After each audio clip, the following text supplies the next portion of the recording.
Hello everyone. So today we are going to check the variables in Python. So a variable in Python is like a label that stores data in memory. We don't have to declare the type of the variable. Like Python is figuring it out automatically.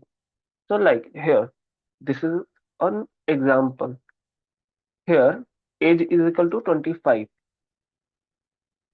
Here age is the variable name is equal to assigns the value and 25 is storing the data in that variable which is called age.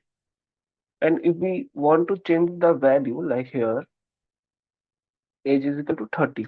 So Python is now remembering the 30 instead of 25. So here variable is helping us to storing, reusing and updating the data easily. Okay, thank you.